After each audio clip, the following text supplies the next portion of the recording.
Ustaz. Ya, Pak Muhammad gak apa-apa, gak apa-apa. Ya, kita karena memang kondisinya seperti ini, ya kita manfaatkan lah. Ya, Kak. Oke, baik. Sekalian Pak Muhammad mukadimahnya ya. Silakan. Oh, ya baik, Ustaz. Kebetulan kelompok kami ini tafsir sosial, Ustaz. Jadi sebelumnya, Assalamualaikum warahmatullahi wabarakatuh. Waalaikumsalam Waalaikumsalam warahmatullahi. warahmatullahi wabarakatuh. Ya, alhamdulillahirabbil alamin wa bihi nasta'in wa ala umuri dunya waddin. Wassalatu wassalamu ala sayyidina Muhammad wa ala alihi wa sahbihi ajma'in wa ba'du. Yang kita muliakan Ustadz Tropal dan teman-teman semuanya.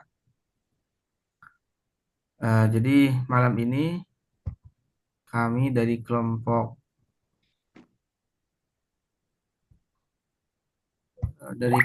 berapa ya? Jadi yang akan membahas tentang judul etika komunikasi publik atau etika komunikasi dalam relasi kuasa. Yang sebelumnya eh, tentang etika komunikasi antar horizontal, namun kemarin karena ada perubahan, jadi sekarang tentang etika komunikasi dalam relasi kuasa.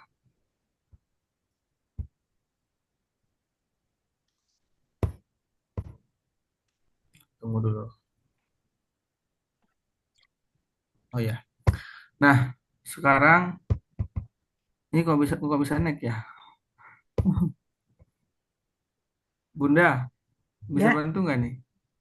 boleh kirim ke ada di grup ya? Bentar. Saya, saya nggak bisa kok bisa nih. Di grup mana? Di grup pasar sosial. Tunggu. Saya kirim dulu deh.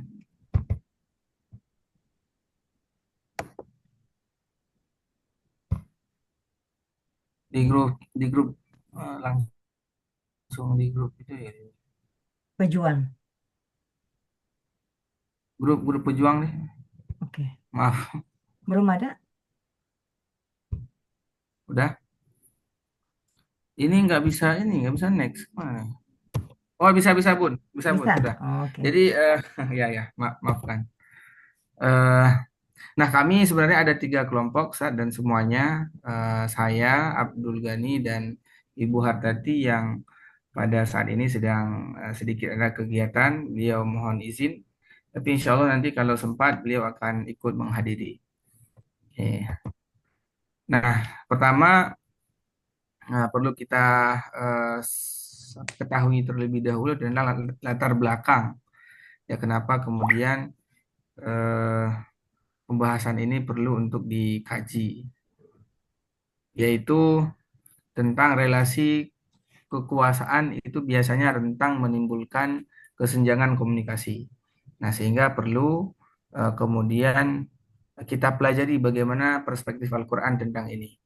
Kemudian krisis etika komunikasi dalam masyarakat modern dan Al-Quran memberikan panduan etis dalam komunikasi kekuasaan. Nah, 3 hal ini nanti akan kita bahas.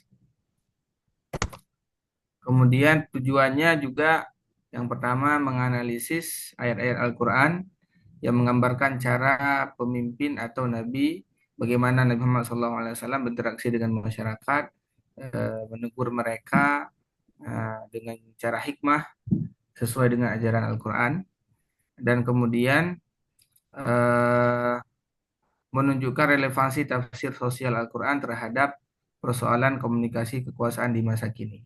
Jadi nanti kita akan selaraskan bagaimana apa namanya anjuran dalam Al-Quran dalam berkomunikasi dengan konteks sekarang.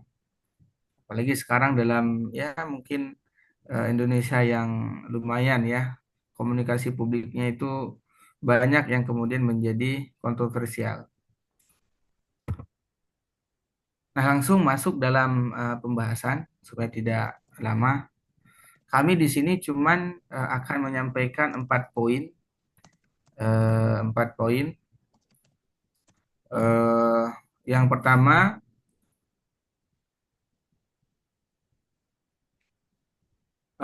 tentang bagaimana kemudian kita menyampaikan pendapat, bagaimana kemudian kita menasehati para pemimpin-pemimpin yang zalim atau yang mengambil kebijakan yang salah.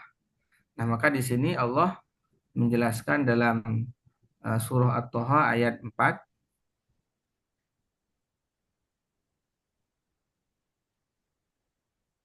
faqula lahu qawlan layyinan la'allahu yatadzakkaru aw yakhsha. Nah, di sini Allah menyampaikan konteksnya kepada Nabi Musa yang berhadapan dengan Firaun yang merupakan makhluk yang inat atau bahkan dia mengakui dirinya Tuhan, tapi Allah memerintahkan Nabi Musa untuk berbicara atau menyampaikan nasihat kepadanya dengan kaulan lainan, dengan perkataan yang lemah lembut. Jadi di sini eh, dalam konteks sekarang mungkin bisa kita implementasikan bahwa seorang ulama tetap harus mengingatkan pejabat yang zalim. Tidak boleh membiarkan kezaliman, namun lakukan dengan cara yang lembut. Ya, sesuai dengan apa yang diperintahkan oleh Allah Subhanahu wa taala. Dalam tafsir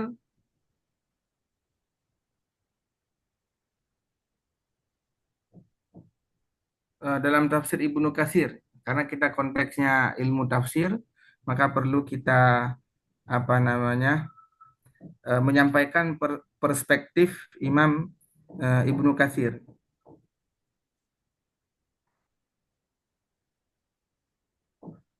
Jadi beliau mengatakan bahwa hadhil ayah fiha ibratun azimatun. Jika kita lihat dari ayat ini itu ada ibrah yang luar biasa, yaitu Fir'aun dalam keadaan ghayatil utu, memang dalam keadaan istikbar. Kalau bahasanya itu memang paling takabur, orang yang sangat takabur. Nah, kemudian Nabi Musa yang mempunyai sifat Nabi Musa yang sifatnya bersih, ya, dan beliau merupakan makhluk Allah Subhanahu wa taala, orang yang mulia di sisi Allah Subhanahu wa taala. Tapi ketika Allah memerintahkan menyampaikan tausiah, menyampaikan dakwah kepada Firaun yang merupakan orang yang paling ingkar, itu dengan cara lemah lembut, dengan cara yang lemah lembut. Maka di sini bisa menjadi pelajaran untuk kita, apalagi para pemberi nasihat, apalagi para penceramah, itu ketika menyampaikan tausiah-tausiahnya, yang audiennya itu jangankan inat kepada Allah Subhanahu wa taala, bahkan mereka beriman. Maka tidak perlu kemudian kita sampaikan dengan kata-kata kasar, dengan bahasa-bahasa yang tidak pantas, dengan bahasa-bahasa yang menyakiti. Tapi sampaikanlah dengan perkataan yang lemah lembut. Sebagaimana Nabi Musa menyampaikannya kepada Fir'aun. Kemudian selanjutnya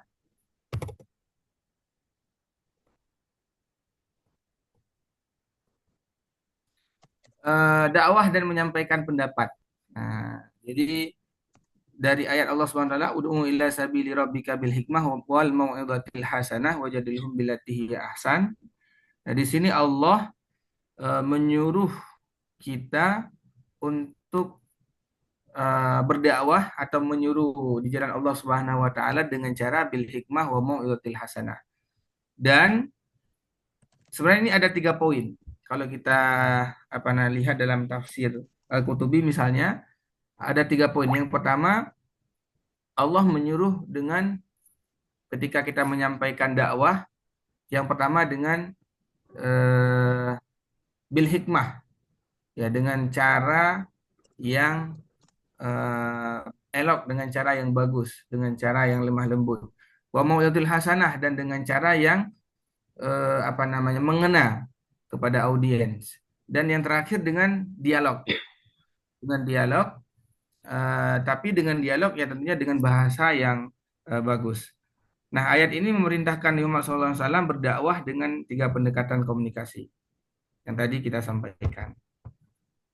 Nah, konteks kita pada hari ini yaitu bagaimana eh, poin yang ketiga ini bisa diterapkan, terutama bagi pemimpin yang ketika mendengar apa namanya, penyampaian pesan pendapat dari rakyat dalam bentuk demo, itu kemudian bisa disanggah dengan argumentasi dan empati, bukan dengan pemaksaan, dan bukan dengan represi.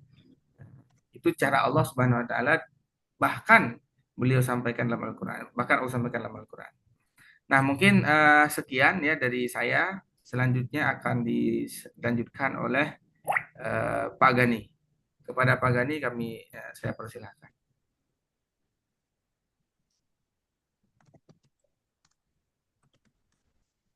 Halo, Assalamualaikum. Ya, Pak Gani. Waalaikumsalam warahmatullahi Waalaikumsalam. Salam. Saya bagian mana nih? Bagian mana? Bagian ketiga dan keempat, Pak Gani, sebagaimana kita sampaikan kemarin. Itunya apa? Teksnya. Oh ya, maaf. Ini. Oh, Assalamualaikum warahmatullahi wabarakatuh. Waalaikumsalam. Yang terhormat Bapak dosen Ustadz Atrofal Asparina dan rekan-rekan sekalian. Untuk lanjutannya yaitu larangan bermuka masam, sebagaimana Quran surat Al-Abasa Al-Basa ayat 1 sampai 11. Terjemahan surat ini ada 8 poin. 1, dia Nabi Muhammad SAW berwajah masam dan berpaling. 2, karena seorang tunanetra yang bernama Abdullah bin Umi Maktum telah datang kepada Nabi SAW. 3, tahukah engkau wahai Nabi Muhammad SAW, boleh jadi dia yang ingin mensucikan dirinya dari dosa. 4, atau dia ingin mendapatkan pengajaran sehingga pengajaran itu bermanfaat baginya. 5, adapun orang yang merasa dirinya serba cukup, para pembesar Quraisy. 6, engkau Nabi Muhammad memberi perhatian kepadanya. 7, padahal tidak ada celah atasmu kalau dia tidak mensucikan diri atau beriman. 8, adapun orang yang datang kepadamu dengan bersegera untuk mendapatkan pengajaran. 9, sedangkan dia takut kepada Allah. 10, malah engkau Nabi Muhammad abaikan. 11, sekali-kali jangan begitu, sesungguhnya ajaran Allah itu merupakan apa nih? Kemudian ayat ini turun ketika Nabi SAW sedang berbicara dengan tokoh Quraisy yang kaya raya dan berpengaruh, berharap mereka menerima Islam. Tiba-tiba datang sahabat yang bernama Abdullah bin Ummu Maktum, seorang buta yang miskin, memotong pembicaraan dan meminta diajari ayat-ayat Allah. Rasulullah SAW sedikit menunjukkan ketidaksenangan karena merasa momen dakwanya terganggu. Maka Allah menegur beliau dengan keras melalui ayat Al-Abasa. Kemudian kecenderungan untuk memprioritaskan orang lain dan menjadi diskriminasi terhadap orang yang lebih kecil. Korelasi dengan konteks kekinian. Pemimpin tidak boleh berdiskriminatif dalam berkomunikasi, baik rakyat kecil maupun pejabat tinggi. Semuanya berhak mendapatkan pelayanan dan perhatian yang sama. Kemudian harus menahan ekspresi dan bahasa tubuh negatif. Surat Abasa berarti bermuka masam, artinya bukan hanya ucapan tapi juga gestur tubuh atau nonverbal dalam komunikasi publik ikut dinilai secara etis oleh Allah. Pemimpin perlu komunikasi. Seorang pemimpin seharusnya melihat nilai sebagai warga, bukan berdasarkan kekuasaan atau kepentingan politik. Lanjut, habis ya. Tafsir Ibnu Katsir dalam surat Abasa. Wa min hahuna amarallahu azza wa jal rasulahu sallallahu alaihi wasallam alla yakhussa bil inzari ahadan bal yusawi fihi baina syarifi wad dha'ifi wal fakiri wal ghaniyyi was sadati wal abidi war rijali wan nisa'i was sigori wal kibari sumallahu yahdi man yasha ila siratin mustaqim walahul hikmatul balighatu wal hujjat damighah. Penjelasan dari ayat tersebut, Allah memerintahkan Rasulnya untuk tidak memberikan perlakuan yang berbeda dalam merespon atau melayani. Akan tetapi harus sama baik mereka dari golongan lemah atau mulia, baik yang miskin atau kaya, baik yang hamba sahaya atau bukan, perempuan atau laki-laki, anak laki-laki atau dewasa. Kemudian Allah sendiri yang akan memberi petunjuk. Next. Komunikasi pemimpin terhadap bawahan yang melanggar Quran Surat Al-Imran ayat 159. Istus iduna wala talwuna ala ahadi wa rasulu yada'ukum fi ukhrakum fa'asobakum gomma bi gommin lakaila tahzanu ala ma fatakum wala ma asobakumullah alama walama asobakum wallahu khabirum bima ta'malun. Ingatlah ketika kamu dan tidak boleh kepada siapapun memanggilmu dari belakang. Oleh karena itu menimbulkan kepadamu kesedihan demi kesedihan agar kamu tidak bersedih hati terhadap orang yang luput dari kamu terhadap apa yang menimpamu. Allah menelitimu terhadap apa yang kamu kerjakan. At-Tabari menyebut ayat ini turun berkaitan dengan peristiwa Perang Uhud ketika sebagian sahabat meninggalkan posisi mereka dalam peperangan dan menyebabkan kekalahan. Allah memerintahkan Nabi SAW agar bersikap lembut kepada mereka, memaafkan kesalahan mereka dan tetap bermusyawarah dengan mereka dalam urusan setelah itu.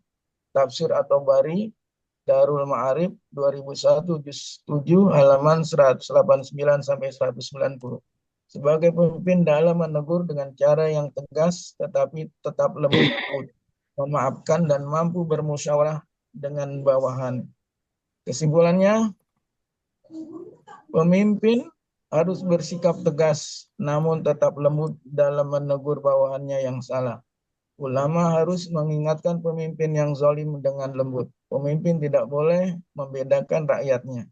Pemimpin memfasilitasi musyawarah dengan bawahannya saat menghadapi publik yang protes dan kebijakannya. Pemimpin harus menggunakan kata argumentatif, tidak memaksa. Demikian kesimpulan yang kami suguhkan dalam topik etika komunikasi relasi kuasa. Assalamualaikum warahmatullahi wabarakatuh. Waalaikumsalam. Waalaikumsalam. Ya, baik, demikian yang bisa kami sampaikan. Tapi mohon izin saya menambahkan sedikit di poin terakhir. Tadi memang kalau kita lihat secara letterlek, ayatnya itu tidak menyebutkan tentang bagaimana kemudian komunikasi disampaikan. Namun, secara implisit itu bisa kita pahami dalam tafsir At-Tabari. Sebagaimana di situ menjelaskan bahwa ketika saat itu para sahabat melanggar perintah Muhammad SAW sehingga Allah timpakan konsekuensinya dengan kekalahan. Nah, itu bisa jadi pelajaran juga untuk kita supaya benar-benar mentaati pemimpin supaya kemudian tidak ada konsekuensi. Nah, selanjutnya ketika Nabi Muhammad SAW menyaksikan hal tersebut, nah inilah yang perlu kita contoh bahwa bagaimana kemudian Nabi berkomunikasi, Nabi melakukan pendekatan, bersikap terhadap pelanggaran itu. Nah, maka korelasi dengan sekarang itu sangat luar biasa. Ketika ada rakyat yang kemudian tidak mengindahkan apa yang menjadi kebijakan dari pemerintah, nah kemudian bagaimana sikap dari pemerintah ini? Nah, maka seyogyanya harus disikapi dengan sikap yang Nabi contohkan. Demikian mungkin dari kami yang bisa kami sampaikan.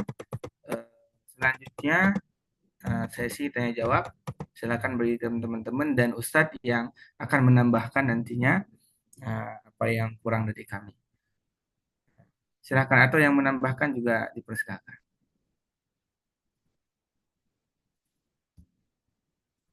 Bunda Nora, maybe mungkin. Ayo teman-teman silahkan ditanggapi. Apakah ada yang mesti diperbaiki dari presentasi ini atau mungkin ada yang ditanyakan, silahkan.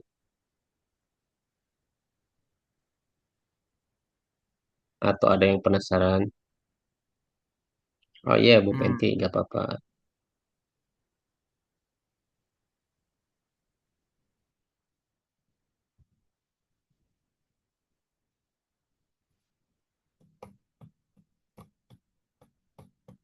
Bu Vivi,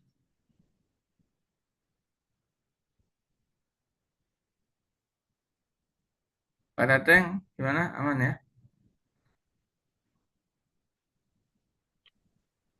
Eh, Sambil nunggu mungkin Pak Muhammad biar saya tidak menyita waktu terlalu banyak nanti. Kecuali yang lain ada yang lain siapa yang mau memberikan tanggapan dulu dulu.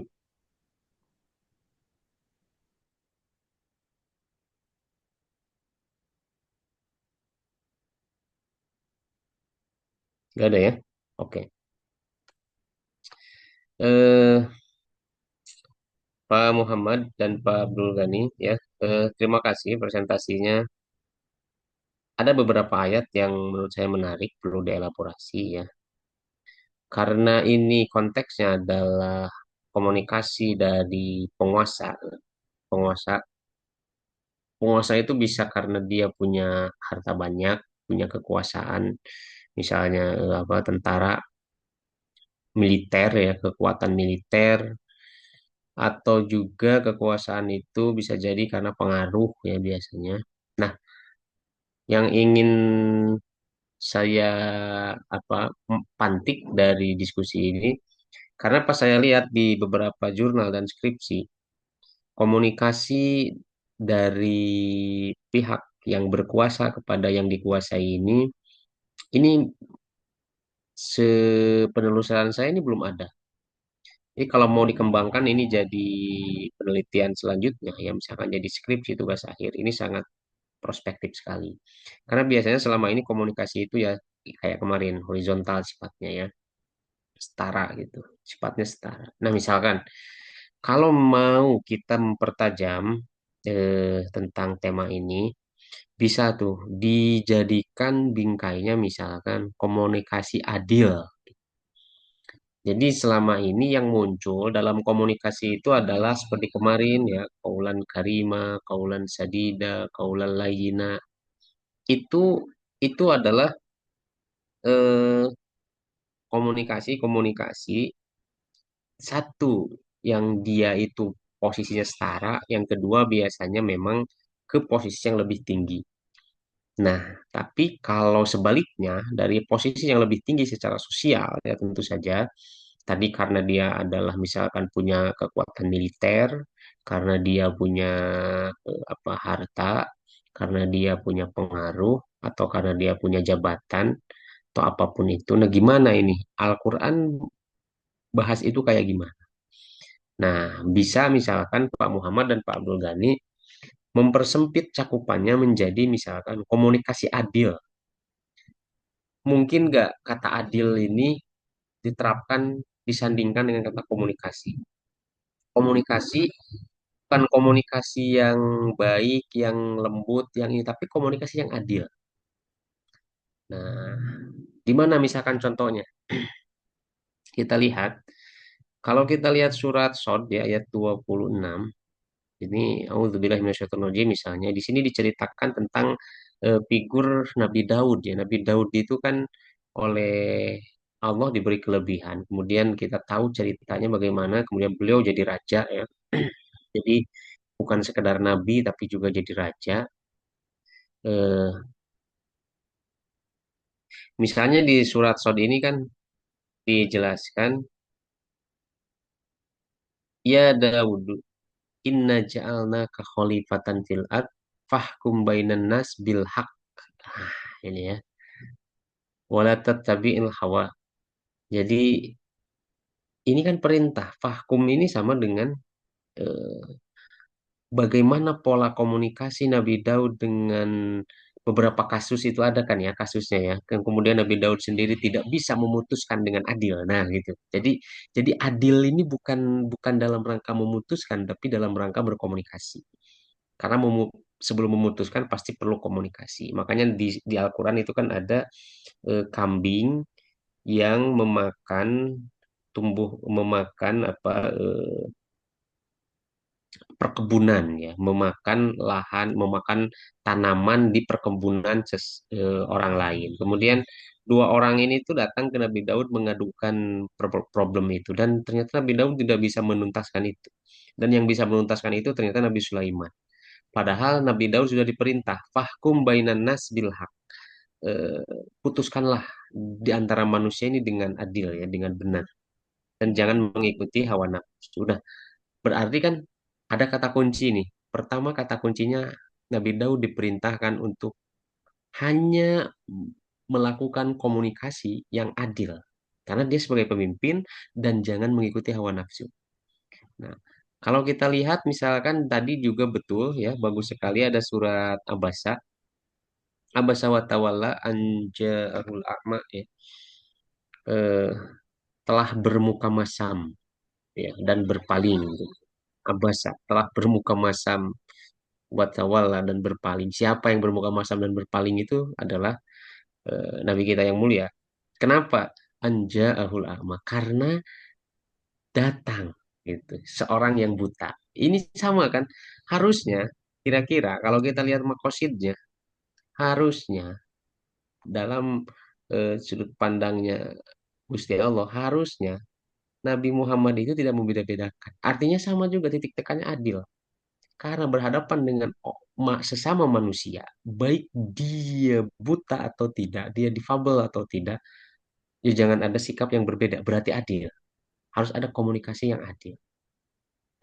Misalkan lagi di surat Yusuf, ya kalau kita lihat cerita Yusuf, Yusuf ketika sudah menjadi menteri, itu juga sama. Ketika nanti Yusuf itu dipertemukan lagi dengan saudara-saudaranya, diminta bertemu dengan saudara-saudara semuanya, itu kan apa yang dibilang Yusuf? Kenapa harus disimpan eh, persediaan makanan karena akan ada 7 tahun masa subur dan 7 tahun masa kering itu agar nanti ketika ada orang yang meminta kerajaan bisa menolong. Sama juga ini, ada keadilan. Jadi eh, kalau kita lihat poin-poinnya, poin-poin inti dari komunikasi-komunikasi yang dianjurkan oleh Allah dalam Al-Quran kepada para nabi-nabinya adalah komunikasi yang Adil. seadil-adilnya, yang seadil-adilnya. Nah, ini terus terang belum pernah saya temukan di penelitian ya dalam skripsi. Jadi silahkan jika jika ingin dielaborasi lebih lanjut, misalkan tadi komunikasi adil pemimpinnya. Jadi komunikasi adil seorang pemimpin di perspektif Al-Quran itu gimana tuh? Kita breakdown, kita teliti dan kita gali dari contoh-contoh yang dilakukan oleh para nabi-nabi itu. Jadi tidak tidak terlalu melebar jauh kemana. Satu aja satu kata misalkan komunikasi adil. Dan insya Allah itu saya pikir 200 halaman juga tidak akan cukup menuliskan itu karena banyak sekali kasusnya nanti dalam Al-Quran. Itu kira-kira ya Pak Muhammad dan Pak Abdul Ghani. Mungkin ada feedback gimana?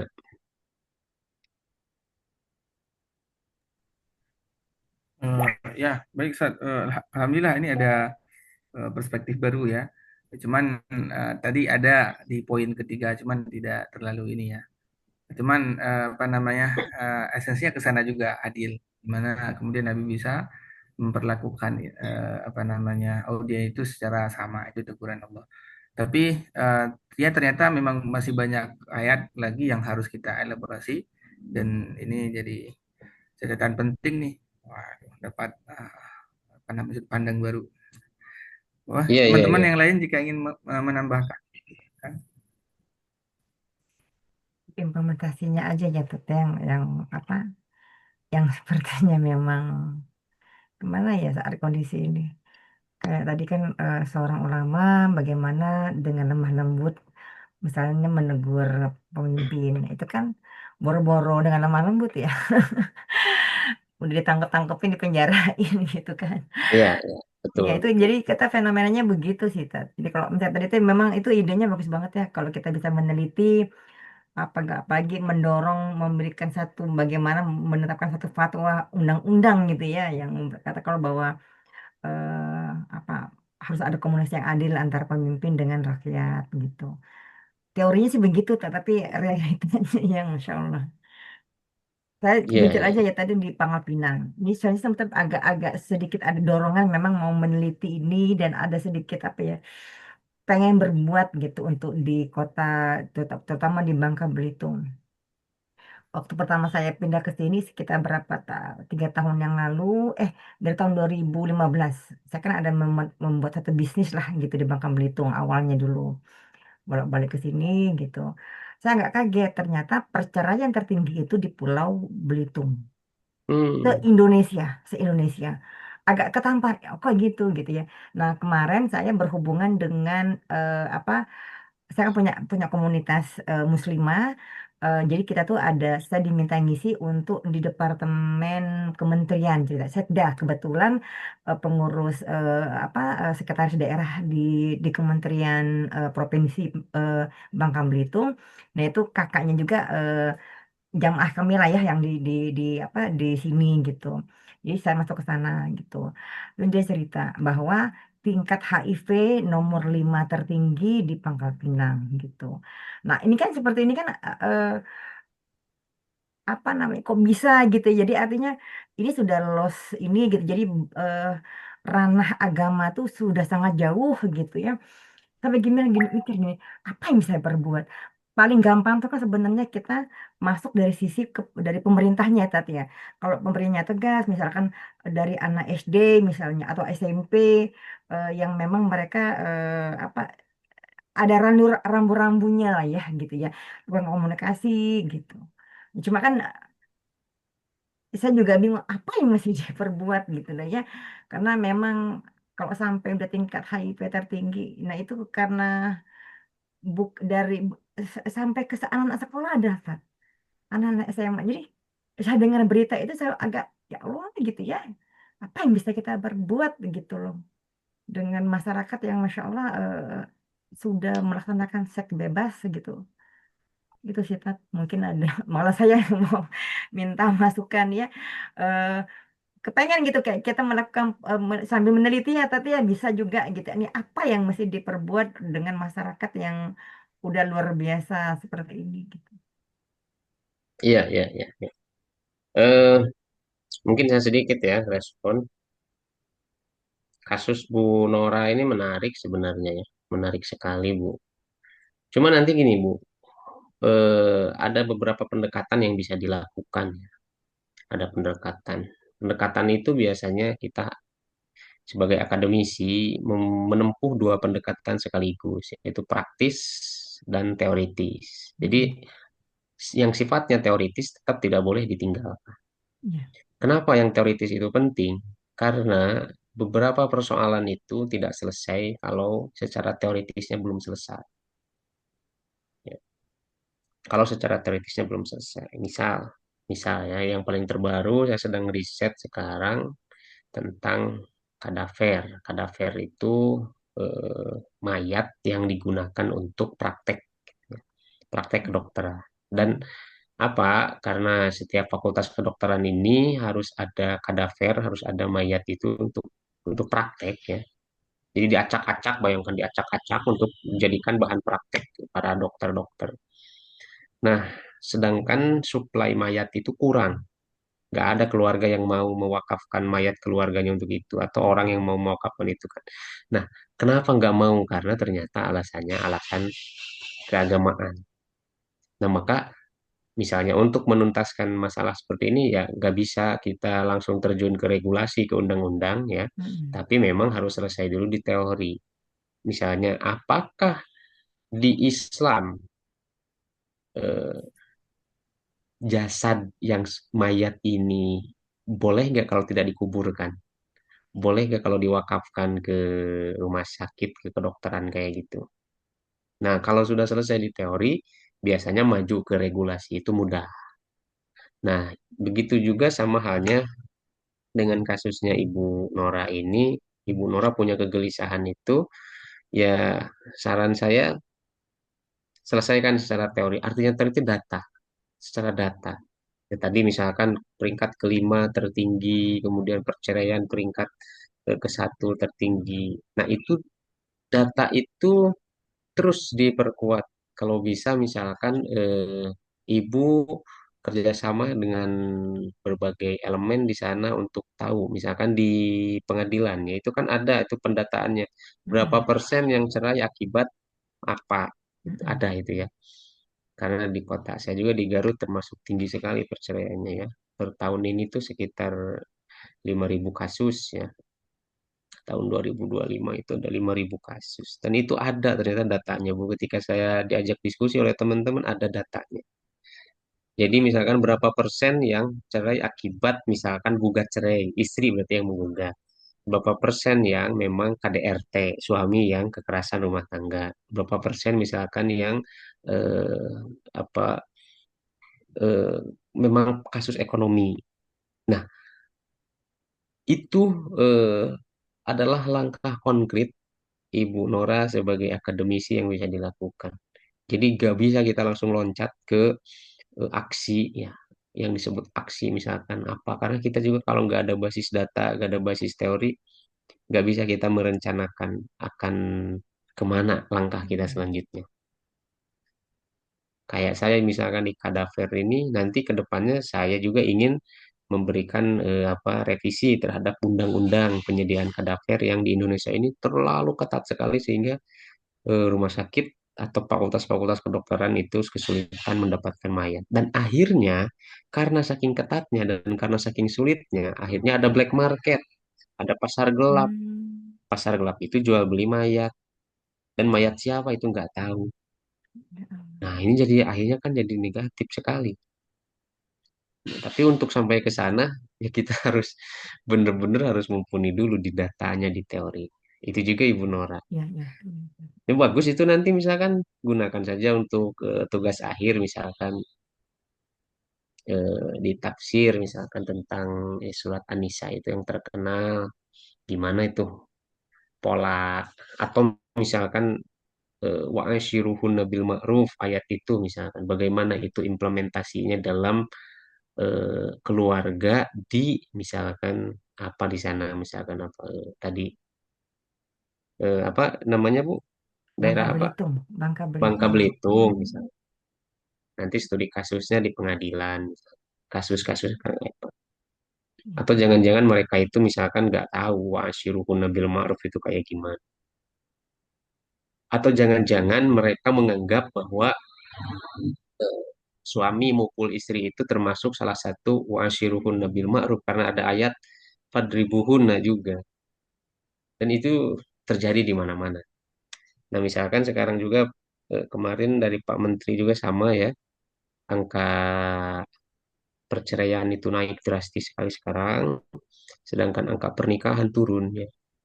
Tahun 2025 perbandingannya ini sudah mau akhir tahun dengan tahun 2024 itu bedanya 1,5 juta. Jadi bayangkan angka pernikahan ini di tahun 2025 itu menurun 1,5 juta. Itu banyak sekali kan Bu segitu tuh. Berarti sekarang orang semakin malas untuk menikah. Takut kan itu. Semakin takut bisa jadi Mm-mm. karena Iya. ketidakpastian karena nah kalau apa apalagi sekarang misalkan julukan-julukan ya gadis tua dan lain sebagainya udah nggak musim, sehingga ketakutan itu menjadi rasional untuk kemudian banyak juga perempuan-perempuan yang memilih tidak menikah. Misalkan isu child free gitu kan, itu mengemuka. Hmm. Dan ini ancaman serius sebenarnya bagi bagi kita sebagai keluarga, sebagai muslim, sebagai anak bangsa, ini ancaman serius sebenarnya. Ancaman serius sekali. Silakan diperkuat di datanya kalau bisa di Ya, riset. Kemudian kalau misalkan bisa di sana ibu bikin website gitu. Ya gerakannya dimulai dari sana, bikin website, kemukakan data-data itu, misalkan apa dampak-dampak seriusnya untuk generasi mendatang, ya. iya, Dampak seriusnya apa. Nah, jika itu sudah rapi, terlaksana dan konsisten, saya yakin ibu nanti ke depan bakal selalu terlibat dalam urusan perumusan kebijakan. Jadi tidak, maksudnya tidak bisa ujug-ujug kita mm-mm. masuk ke sana tanpa tanpa bekal yang mumpuni juga. Dan itu akan kalah dengan orang-orang nggak peduli, orang-orang yang nggak baik, tapi mereka tersistematis. Mm-mm. Jadi kan kita kita Kayak di di sistem ya, Tan? iya di kampus kita ini kan ada slogan kayak gitu ya. Apa keburukan yang bin nizami, ya, itu akan mengalahkan kebaikan yang bilan nizam, yang tidak tersusun, tidak Susun. terstruktur. Iya.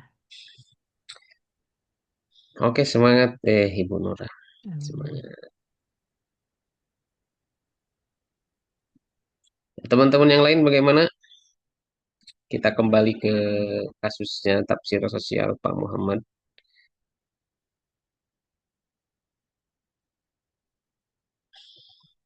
Kalau kalau ide saya gitu sih, ide saya tuh komunikasinya komunikasi adil.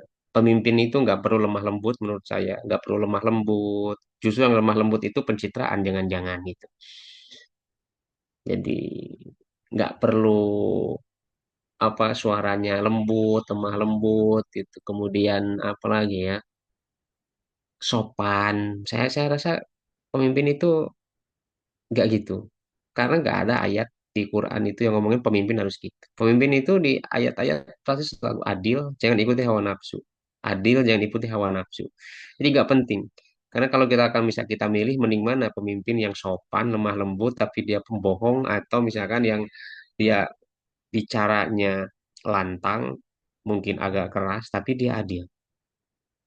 Pasti pasti kita akan milih dia yang adil. Makanya ini beda sekali antara komunikasi dengan sama kita yang levelnya horizontal. Gak ada pencitraan kalau kita horizontal, ya. Udah gak ada pencitraan tuh, gak ada kepentingan. Ya kita sopan-sopan gitu. Beda kalau pemimpin sopan, jangan-jangan dia pencitraan. Jadi yang pentingnya esensinya di pemimpin itu bagaimana membangun komunikasi dengan rakyat itu, dengan yang dipimpin itu, atau penguasa dengan masanya adalah komunikasi yang adil. Nah, berarti pertanyaannya sekarang, apa yang maksud dengan adil? Nah, itu. Apa yang maksud dengan adil? Adil itu kayak gimana? Yang adilu, apa ayatnya itu? Berlaku adillah karena adil itu akrobulit takwa. Adalah jalan paling dekat menuju ketakwaan. Gitu ya. Yang paling dekat menuju ketakwaan.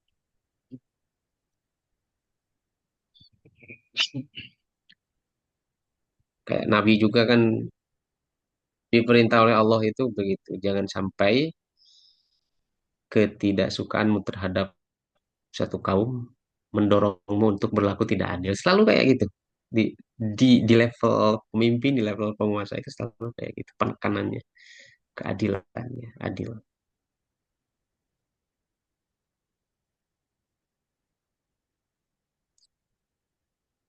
Nah, kalau kita misalkan pertanyakan kira-kira pemimpin bangsa Indonesia selama ini dalam berkomunikasi adil gak mereka berkomunikasinya? Belum mungkin. Gimana gimana Pak? Ya kalau kita mau mencermati dan juga mungkin memahami mungkin 10 tahun terakhir ini ya, Ya. belakangan inilah. Jadi seolah-olah hukum itu tumpul ke atas, tajam ke bawah. Jadi bagi orang-orang yang mendukung kekuasaan seolah-olah tuh dilindungi. Mungkin ada kasus lah kemarin yang siapa tuh Sylvester apa kan sampai jadi apa namanya komisaris kan.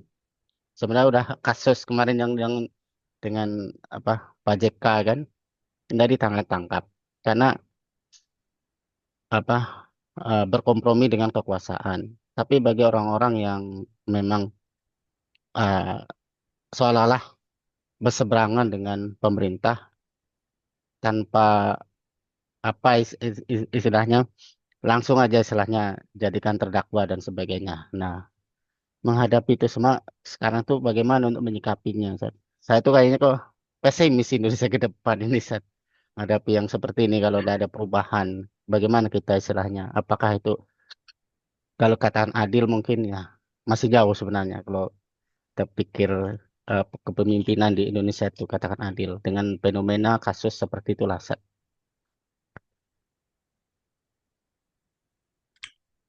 Ya Pak Waryono, itulah menurut saya mengapa kita nggak boleh berhenti berjuang ya. Jadi saya ingat itu kalau teman-teman juga pasti ingat ya, ada selentingan kalau di kitab-kitab tasawuf itu misalkan tentang kisah semut yang membawa setetes air untuk memadamkan apinya Namrud ya yang digunakan untuk membakar Ibrahim. Kemudian ditanyakan itu semut itu apakah akan berdampak setetes air ini. Tapi kan jawaban semut bagus kala itu. Eh, ini bukan soal berdampak atau tidak, tapi kata semut saya ini sedang memihak siapa. Jadi setetes air itu kan nggak bisa sebenarnya untuk memadamkan kobaran dahsyat api yang dinyalakan Namrud untuk membakar Ibrahim alaihissalam. Tapi semut itu ini soal keberpihakan gitu. Saya memihak siapa, bukan soal padam atau enggak apinya. Nah, saya pikir kita ini mungkin semut-semut ya dibanding dengan gajah-gajah penguasa itu. Kita ini semut-semut dan gajah-gajah penguasa itu mungkin anggaplah sedang membakar apa membakar keadilan, mungkin membakar kesejahteraan, membakar apapun yang menurut kita itu penting untuk dijaga, tapi mereka rusak. Nah, kita ini tetap meskipun kita semut, kita harus bawa setetes air dan lemparkan setetes air itu ke kobaran api. Ya nggak penting api itu padam atau enggak, tapi kita sedang memihak ada di pihak siapa. Nah, itu pertama saya pikir. Yang kedua, eh, yang dimaksud dengan komunikasi itu bukan kebijakan ya. Kalau apa bukan perilakunya. Kalau perilakunya kita nggak permasalahkan perilakunya. Yang penting itu adalah kalau perspektif Al-Quran, bagaimana si pemimpin itu mengeluarkan kata-katanya. Dia memihak siapa? Dia adil gak? Artinya adil dalam urusan satu dengan urusan lain beda enggak? Nah, itu misalkan termasuk tadi jangan sampai dia itu misalkan lunak ke atas tapi tajam ke bawah. Nah, saya pikir di antara upaya itu kita gali makna gimana perspektif Al-Quran komunikasi adil itu. Ya mungkin satu waktu ada kita seminarkan kalau bisa, kita bedah, kita kaji. Itu tuh akan bangun wacana ya Pak ya. Jadi diskusi ini jangan pernah anggap bahwa diskusi ini bukan aksi. Diskusi itu aksi. Jadi setiap perubahan besar di zaman ini, di dunia, nggak pernah ada perubahan yang tanpa diawali dengan diskusi. Diskusi yang seperti ini tuh aksi, aksi nyata ini tuh. Jadi bukan teori, ini aksi nyata diskusi kayak gini. Kita ambil contoh.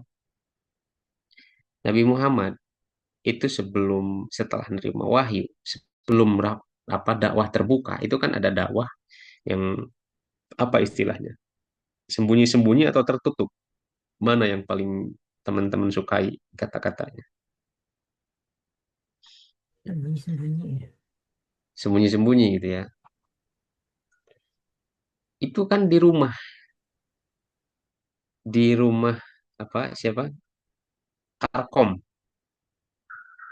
Makanya sampai sekarang misalkan Muhammadiyah itu senang sekali dengan kata-kata Baitul Arkom itu karena di sanalah diskusi-diskusi pertama gitu Nabi dengan para sahabat-sahabat terpercayanya. Jadi banyak apakah apakah itu teori atau aksi? Diskusi yang dilakukan Nabi dengan sahabat-sahabatnya di rumah Arkom. Kan itu sudah aksi sebenarnya. Sudah aksi. Itu aksi. Dan bagi kita, aksinya adalah ini. Kita diskusi, kita mendiskusikan ilmu. Ini aksi kita. Eh, tahap awalnya seperti ini harusnya memang. Kemudian misalkan lanjut, kita tahu Muhammad Abduh ketika melakukan pembaharuan dalam Islam yang besar-besaran melawan kolonialisme, bagaimana supaya bangsa-bangsa Muslim ini bangkit. Apa yang dilakukan Muhammad Abduh? Diskusi di pojok Universitas Al-Azhar dengan mahasiswa-mahasiswanya. Paling cuma 5 orang, 7 orang kala itu diskusi. Dan di antara mahasiswanya itu yang mengikutinya adalah Rashid Ridho, Muhammad Rashid Ridho. Tapi berhasil, tapi berhasil. Jadi seperti itu memang. Makanya tadi saya kenapa ke Bu Nora, coba Bu cari teman diskusi tentang isu itu. Kalau bisa bikin website, tulis di sana, kemukakan data-datanya di sana. Kalau kita konsisten menjalankan itu, lama-lama bakal menggelinding juga, bakal menggelinding jadi snowball, jadi kayak bola salju itu membesar, membesar, membesar. Selalu diawali dengan diskusi. Jadi diskusi, bertukar pikiran itu bukan hal yang remeh. Justru di sanalah apa, kalaupun misalkan ditakdirkan ada perubahan besar-besaran di Indonesia ini, pasti diawali dengan diskusi-diskusi kecil di berbagai tempat itu yang kemudian nanti akan menyatu. Gak mungkin ujung-ujung, pasti dimulai dari diskusi. Ya, diskusi kayak gini, diskusi kayak gini. Gitu kira-kira Pak Waryono. Jadi saya pikir tetap optimis ya. Jadi gini cara supaya optimis terhadap pemerintah itu. Kalau di dalam pemerintahan itu banyak orang yang jahat, tidak baik, tapi kita juga harus berani bertanya, apakah masih ada orang baik di dalam itu? Kira-kira masih ada nggak? Masih. Masih ada. Gimana Pak? Insya Allah masih ada. Insya Allah. Nah, masih Masih ada. ada. Masih ada, meskipun cuma satu gitu. Tapi tetap eh, saya pikir masih ada, tetap masih ada orang di sana yang sama berjuang ya, sama berjuang. Mungkin berjuangnya, Kayak kemarin iya. Misalkan kalau saya misalkan apa ada kajian subuh ya. Jadi per setiap sebulan 2 kali itu saya misalkan ada kajian subuh dengan Pak Menteri Agama Pak Nasar di masjid. Ya, cuma kita aja. Dan nggak boleh katanya ini disampaikan, nggak boleh direkam. Hanya untuk kita-kita aja. Apa kata Pak Menteri itu? Eh, saya katanya, kalau masuk ke pemerintahan dan kalau menerima pinangan jadi menteri, pasti akan banyak berurusan dengan orang-orang yang tidak baik. Secara nafsu, saya itu gak mau. Jadi kebalik ya. Secara nafsu, saya itu gak mau berurusan dengan orang-orang yang tidak baik. Tapi karena tidak boleh kita apa menuruti hawa nafsu, maka meskipun saya tidak senang dan saya melihat di sana ada kemungkinan untuk melakukan kebaikan yang lebih luas, maka saya melawan hawa nafsu saya itu. Berarti kan secara hawa nafsunya itu kita kan hawa nafsu kita ini ngomong gak mau kita ini apa berurusan dengan orang-orang yang tidak baik. Jadi bagi Pak Menteri itu hawa nafsu yang kayak gitu. Jadi nanti teman-teman setuju atau enggak silahkan. Bagi Pak Menteri kayak kayak gitu tuh hawa nafsu. Nah, jadi inginnya kita nyaman, inginnya kita ini udah selesai, hidup tenang, nyaman gitu. Itu kan apa bagi Pak Menteri itu hawa nafsu. Nah, tapi dia nggak mau terjebak di hawa nafsu itu. Dia lebih memilih capek, lebih memilih riweuh, ya pusing. Termasuk ketika ditanya, Bapak tidur sehari semalam berapa? Karena kalau kajian subuh itu beliau udah paling duluan di masjid. Jadi sebelum subuh itu beliau sudah di masjid. Ya kita yang mahasiswa-mahasiswanya di asrama itu pas adzan baru ke masjid gitu kan. Entah jam berapa beliau itu kadang di masjid itu. Jadi kata Pak, eh, saya itu kalau tidur lebih dari 2 jam sehari semalam, saya merasa berdosa.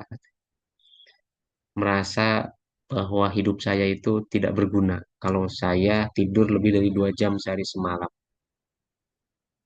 Eh, jadi ada maksud saya itu terlepas itu ya kita nilai baik atau buruk, cuman masih ada orang yang kayak gitu di luar sana.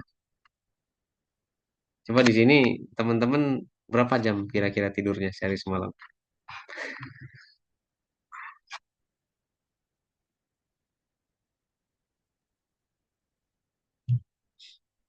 Pak Waryono berapa jam Pak Waryono Bunura kira-kira? Saya kadang 4 jam, 5 jam, Ustaz. 5 ya. Hmm. Ya itulah mungkin waktu normal kita. Normal kita ya. Ustaz Muhammad Nah, sejam ada. dia. Ustaz Muhammad. Oh, saya lebih banyak, Bun, kadang. Tergantung sih, tergantung. Kadang lebih dikit, kadang lebih banyak. Jadi gitu. Kalau lebih dari 2 jam katanya, saya merasa berdosa. Masya Allah. Merasa bahwa diri ini tuh terlalu banyak tidur, tidak berguna. Weh, kita yang mahasiswanya kan, yang ke masjidnya Mas Adan itu malu, tunduk semua gitu. Jadi gitu. Ya begitulah. Eh, jadi ada memang beberapa guru saya yang masuk sekarang itu ya di jajaran pemerintahan. Saya lihat juga memang ada yang mereka korbankan itu. Artinya kenyamanan hidup yang selama ini mereka. Jadi kebalik ya. Saya melihat justru kebalik. Menurut kita, orang-orang itu lebih nyaman jangan jadi pejabat aja. Sudah nyaman kok misalkan eh, Pak Nasar, misalkan Pak Menteri Agama itu sudah nyaman sekali. Pesantrennya banyak, uangnya sudah nggak berseri, udah jadi rektor, jadi guru besar, udah dihormati, udah delegasi apa-apa ke luar negeri ya. Jadi percayanya sebegitunya.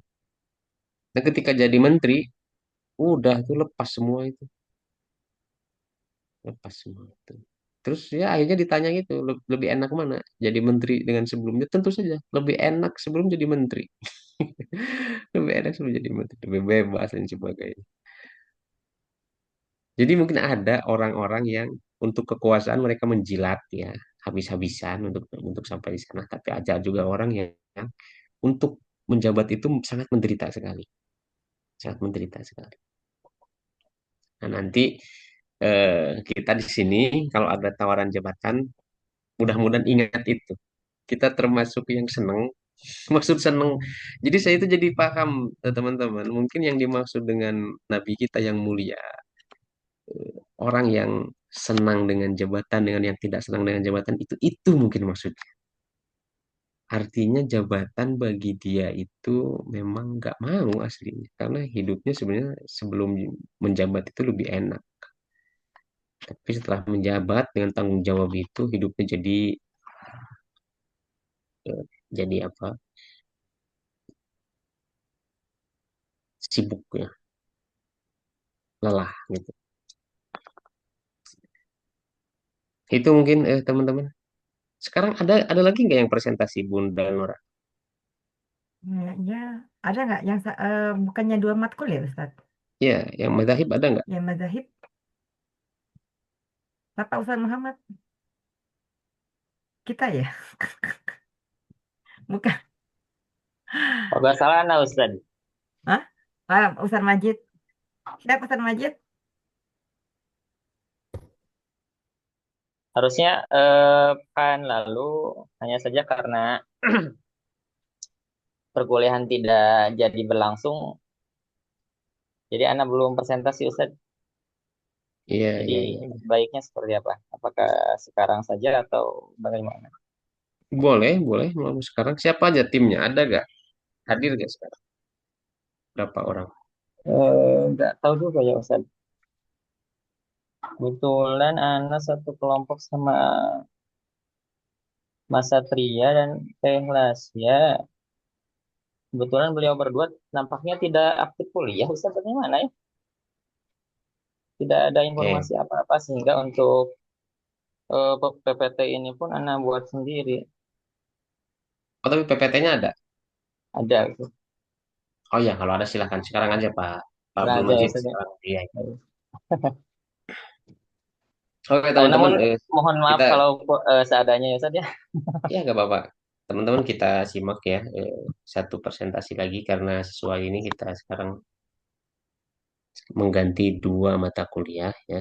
Tafsir sosial dan mazahib tafsir. Nah, untuk mazahib tafsir silakan Pak Abdul Majid. Bismillah wassalatu wassalamu ala Rasulillah. Puji dan dua syukur mutlak hanya milik Allah Subhanahu wa taala Tuhan kita. Lalu salawat dan salam tetap tercurah limpah pada sang panutan tercinta Nabi kita semua. Rabbi shrah li sadri wa yassir li amri wahlul 'uqdatam min lisani yafqahu qawli. Allahumma inna nas'aluka ilman nafi'an wa rizqan thayyiban wa amalan mutaqabbala. Thayyib. Yang kita muliakan guru kita semua Ustaz Profal Hafidhahullah Ta'ala. Semoga Allah senantiasa menjaganya dan juga melindungi beliau dimanapun berada. Demikian pula Amin, amin, teman-teman yang anak amin. cintai karena Allah Subhanahu Wa Ta'ala, mahasiswa-mahasiswi sekalian. Eh, izinkan Ana untuk mempresentasikan salah satu materi dalam perkuliahan Madzhab Tafsir. Namun sebelumnya mohon izin, Ana ingin men-share ini ya, men-share materi. Baik. Nah, ini dia. Barakallahu fikum. Untuk presentasi yang akan Ana sampaikan adalah terkait Aminah Wadud dan juga mazhab tafsir yang beliau anut atau yakini. Nah, maka teman-teman yang Ana cintai karena Allah Subhanahu wa taala, pembahasannya singkat saja. Saya akan menyampaikan satu, sebagaimana yang kita ketahui dan menjadi tuntutan adalah biografi singkat beliau. Lalu kemudian dua, barakallahu fikum tentang sanad keilmuan Aminah Wadud yang menjadi obrolan kita malam ini. Dan juga yang ketiga, insya Allah Ta'ala akan saya bahas tentang teori madhab tafsir yang beliau kemukakan atau yakini. Lalu kemudian yang keempat, ahsanallahu ilaikum, adalah tentang salah satu contoh penerapan dari madhab tafsir yang beliau yakini, anut, dan juga ajarkan. Nah, agar tidak menghabiskan waktu, mungkin Ana mulai saja ya, teman-teman yang Ana cintai karena Allah. Namun sebelumnya, mohon izin sekali lagi apabila materi yang disampaikan ala kadarnya, kebetulan tidak, ini baru pulang aja. Baik, tentang Aminah Wadud ini, sebagaimana yang terlihat, ini dia. Nah, beliau orangnya, Masya Allah, tabarakallah. Ini dia orangnya ya. Mohon izin Ana lingkari lebih jelas. Beliau ini adalah seorang cendekiawan Muslim Amerika ya, yang sempat menggemparkan dunia Islam internasional pada beberapa tahun yang lalu ya, dengan aksinya yang berani mengimami laki-laki dalam sholat Jumat yang dilaksanakan dulu di sebuah kota di Amerika, dan itu terjadi pada sekitar tahun 2000-2005. Saat itu dunia Islam internasional gempar akan hal tersebut. Ya, gempar akan hal tersebut. Mungkin beliau ini memberanikan diri karena memang beliau meyakini bahwa baik laki-laki ataupun perempuan ada di satu jajaran yang sama sehingga tidak boleh seseorang ya meyakini bahwa laki-laki saja yang harus menjadi imam, wanita pun juga boleh mungkin sehingga beliau memberanikan diri di waktu itu dan muncullah ya eh, kontroversial di dunia Islam internasional sebagaimana yang sudah saya singgung barusan. Nah, teman-teman yang Anda cintakan Allah, beliau adalah seorang cendekiawan Muslim, namun sebetulnya dia ini tidak terlahir sebagai seorang Muslim ya. Beliau ini baru masuk Islam di usianya yang ke-20 tahun ya, pada tahun 1972. Karena pada awalnya eh, dia dan Muslim. Bahkan ayahnya itu seorang pemuka agama eh, pemuka agama atau seorang pendeta, seorang seorang pendeta. Hanya saja di usia 20 tahun ya ia masuk masuk Islam. Ya, demikian. Dan Aminah Wadud ini terkenal selain karena kontroversi tadi, beliau terkenal sebelumnya berkat salah satu tulisannya yang bernama Quran and Woman Rereading the Sacred Text from a Woman Perspective ya, seperti itu mungkin cara bacanya. Nah, dan buku itu sudah diterjemahkan. Alhamdulillah anak pribadi punya ya dan sedang membaca buku tersebut ya. Di sana Barakallahu fikum beliau memaparkan pemikirannya tentang feminisme gitu. Nah, teman-teman yang anak cintakan Allah Subhanahu wa taala dan beliau ini masih hidup dan sekarang malah tinggal di Indonesia ya. Setelah anak baca-baca beberapa artikel, ternyata ia mengajar di UIN Sunan Kalijaga yang ada di Yogyakarta. Dan berdasarkan apa yang anak baca berupa artikel, katanya gitu ya, katanya beliau ini secara terang-terangan ya menyebutkan ketidaksetujuannya terhadap beberapa ayat suci Al-Quran. Ya, seperti ayat-ayat yang berbicara tentang hukum potong tangan, lalu kemudian ayat-ayat yang berbicara tentang hal-hal semisal. Nah, itu dia biografi singkat yang bisa saya sampaikan tentang Aminah Wadud, ya seorang cendekiawan muslim yang akan kita bicarakan pada malam hari ini. Ya, kelahiran Amerika dan lahir pada tahun 1952. Adapun sanad keilmuan beliau, teman-teman yang anak cintakan Allah Subhanahu wa taala, tentu beliau ini kalau kita bahas mungkin bisa didetailkan bahwa keilmuannya itu ya satu keilmuan yang ia dapat dari barat dan itu sebagaimana terlihat di layar kaca teman-teman mungkin ya bahwa dia pernah belajar di Universitas Pennsylvania, Universitas Michigan dan beberapa universitas lainnya ya. Dan beliau di sana belajar Islam. Itu yang pertama. Ya, itu yang pertama. Adapun yang kedua, beliau pernah belajar di Mesir hanya saja. Itu sebagai tambahan. Itu sebagai tambahan. Dan ia lakukan hal tersebut ketika beliau belajar atau studi di perkuliahan pasca sarjana di sana. Tapi bukan di Al-Azhar Kairo. Nah, teman-teman yang anak cintakan Allah itu sanad keilmuannya. Ya, maka jangan sampai dibayangkan ya bahwa yang dimaksud sanad di sini adalah sanad seperti halnya ulama-ulama kita terdahulu. Maka kalau kita tanya dan kaji tentang beliau apakah beliau punya sanad Al-Qur'an bersambung kepada Rasul, ya jawabannya tidak. Ya, jawabannya tidak. Ataukah punya sanad kitab Bukhari gitu ya, sanad Riyadhus Shalihin, sanad Arba'in Nawawiyah atau sanad kitab-kitab ringkas seperti Jurumiyah, ya nggak punya. Ya. Literasi beliau atau beliau belajar hanya pada studi-studi di kampus dan itu pun sesuai dengan apa yang disampaikan oleh para cendekiawan Barat tentang Islam. Dan karena itu nanti kita tahu bahwa pemikiran-pemikiran beliau ya mungkin sangat berbeda dengan apa yang kita yakini dan diajarkan secara turun-temurun dalam tradisional Islami. Demikian. Itu yang kedua, teman-teman yang anak cintakan Allah Subhanahu wa taala, dapat anak sampaikan secara ringkas.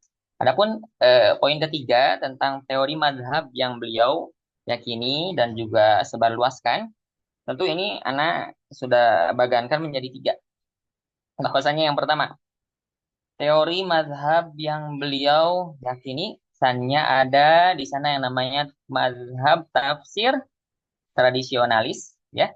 Ada juga mazhab tafsir reaktif, dan juga beliau meyakini bahwa di antara penafsir ada yang bermazhabkan holistik. Ya, holistik. Apa sih bedanya tradisionalis, reaktif, dan holistik? Ya. Nah, barakallahu fikum. Adapun teman-teman yang anak cintai karena Allah Subhanahu wa taala tentang teori mazhab tafsir tradisionalis, kata beliau meyakini bahwasannya teori ini cenderung menekankan pada penafsiran yang telah diwariskan secara turun-temurun dari para ulama terdahulu. Seperti halnya misalkan kalau kita mengikuti kajian tafsir Ibnu Katsir. Nah, menurut beliau itu adalah penafsiran dengan cara tradisionalis. Atau kita hadir di masjid, ternyata yang dikaji adalah penafsiran Ahkamul Quran yang dikarya oleh Imam Al-Qurtubi. Maka kata beliau, mazhab tafsir orang yang sedang berbicara adalah mazhab tafsir tradisionalis. Kenapa? Karena dia mengikuti manhaj atau metode para ulama terdahulu dalam menafsirkan Al-Quran. Dan penafsiran seperti ini, kata beliau, punya kekurangan. Kekurangannya apa? Kekurangannya cenderung menampilkan bias patriotisme yang ada pada diri laki-laki terhadap para perempuan. Nah, itu dia menurut beliau tentang penafsiran tradisionalis. Adapun yang kedua adalah mazhab tafsir reaktif. Nah, beliau mendefinisikan bahwasanya mazhab tafsir ini, ya, adalah mazhab tafsir yang muncul sebagai jawaban atau apa istilahnya reaksi, ya, reaksi terhadap penafsiran tradisionalis yang dianggap tidak adil atau tidak relevan dengan isu-isu kontemporer, ya, isu-isu kontemporer. Namun beliau juga meyakini bahwasannya teori penafsiran dengan mazhab ini memiliki kekurangan. Kekurangannya adalah misalnya orang yang bermazhabkan reaktif dalam penafsiran cenderung, gitu ya, cenderung fokus pada menanggapi penafsiran yang modelnya tradisionalis, sehingga kesananya belak-belakan tanpa memperhatikan tata krama dasar yang sesuai dengan ajaran Islam. Adapun barakallahu fikum yang ketiga, teori penafsiran holistik, ya.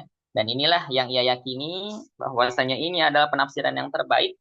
Ia mendefinisikan bahwa mazhab tafsir yang ketiga ini adalah pendekatan menafsirkan Al-Quran dengan mempertimbangkan berbagai aspek, termasuk konteks historis, lalu kemudian budaya, lalu linguistik, sehingga nanti tujuannya untuk mazhab tafsir yang ketiga ini adalah agar apa?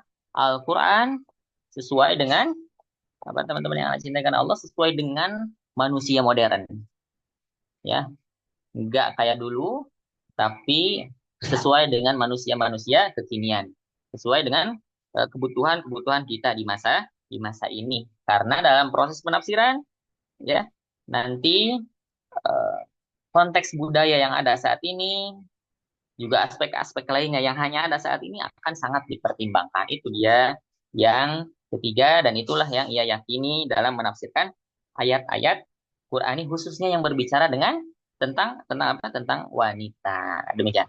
Nah, teman-teman yang anak cintakan Allah Subhanahu wa taala, barakallahu fikum, kita masuk ke poin yang keempat, ya. Contoh penerapan metode penafsiran beliau atau ya, mazhab tafsir yang barusan beliau sebutkan. Nah, Anda ambil satu studi kasusnya yaitu tentang wanita menjadi pemimpin, apakah boleh ataukah tidak? Ya, kita lihat dari sudut pandang mazhab tafsir yang beliau sebutkan. Maka, ya, kasus yang barusan, apakah wanita boleh menjadi pemimpin atau tidak? Pasti, ya, kalau kaum tradisionalis, nanti hasilnya apa? Hasilnya, ya, ini hasilnya bahwa wanita tidak boleh menjadi pemimpin. Maka yang boleh menjadi pemimpin adalah laki-laki semata. Dan nanti yang menjadi dalil adalah firman Allah Subhanahu wa taala dalam Quran surat An-Nisa ayat 34. Ini ar-rijalu qawwamuna 'alan nisa bima faddalallahu ba'dahum 'ala ba'd. Ini artinya lelaki-lelaki itu lebih kuat daripada kalian wahai para wanita dengan apa yang Allah berikan kepada mereka berupa keutamaan. Nah, juga demikian dalil lainnya adalah hadis Nabi Shallallahu Alaihi Wasallam yang menyebutkan sebuah kaum tidak akan beruntung apabila yang menjadi pemimpin urusannya adalah wanita. Kurang lebih seperti itu maknanya. Nah, itu dia. Adapun yang kedua, ya, mazhab tafsir aktif. Ya, kalau kita pelajari nanti apa yang akan mereka sampaikan tentang kasus ini, mereka akan menyampaikan bahwasannya apa yang disampaikan oleh mazhab tafsir pertama adalah diskriminatif terhadap kaum wanita, ya. Dan itu tentu adalah kekeliruan kata mereka, ya. Kenapa? Karena wanita pun boleh menjadi pemimpin, itu yang mereka yakini. Apa buktinya? Mereka akan mencari dan mencari celah ada gak kira-kiranya dalam Al-Quran yang bisa dijadikan dalil. Dan nanti mereka akan sampai ke surat mohon izin sebentar, karena tulisan di sini biar tidak lupa. Al-Mumtahanah. Al-Mumtahanah. Nah, kalau tidak salah ayat terakhir ya, ayat 12. Allah Subhanahu wa taala berfirman apa? Ya ayuhan nabiyyu idza ja'akal mu'minat yubayyi'naka 'ala alla yusyrikna billahi syai'a wa la yasrikna wa la yaznina wa la ya'tina bi buhtani yaftarinahu baina aydihinna wa arjulihinna ila akhiril ayat. Kata mereka, ayat ini kalau kita lihat, kalau kita baca, kalau kita renungi, kita akan sampai pada sebuah kesimpulan bahwasannya Allah menyebutkan dalam ayat tersebut bahwa wanita itu berbaiat pada Nabi Muhammad SAW, yang mana baiat itu merupakan urusan publik. Nah, Allah berarti mengizinkan wanita mengikuti urusan-urusan atau perkara-perkara yang berkaitan dengan publik. Kalau hal itu boleh, berarti menjadi pemimpin pun juga boleh, karena itu juga termasuk urusan publik. Demikian yang akan mereka yakini. Nah, teman-teman yang anak cintaikan Allah, adapun yang ketiga, dan inilah yang dipakai oleh oleh Aminah Wadud dalam penafsirannya, ya, bahwa dia juga menolak hanya saja dengan cara yang lebih halus, dengan sesuatu yang lebih logis, ya, dengan melihat konteks dan juga ya historis, ya, dan juga budaya, ya, yang ada di masa-masa kekinian berdasarkan kacamata beliau, yang hasilnya nanti ya beliau membolehkan wanita menjadi pemimpin, bahkan tadi beliau berani menjadi pemimpin dalam sholat, mungkin saking itunya. Dan nanti ya beliau berdalilkannya dengan Quran surat At-Taubah ayat 71.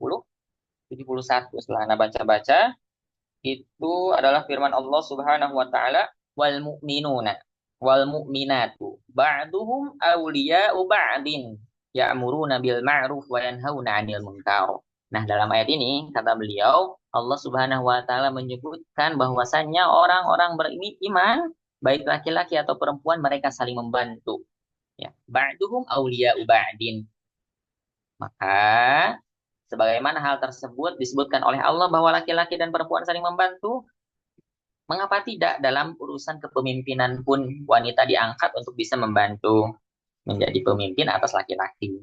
Demikian, ya, lebih halus, ya, lebih enak didengar mungkin, dan itulah yang beliau yakini. Dan beliau juga mungkin nanti beristidlal, ya, istilahnya dengan Quran surat Asy-Syura ayat 8. Setelah baca-baca, apa bunyinya? Bunyinya walladzina stajabu li rabbihim wa aqamus shalah wa amruhum syura bainahum.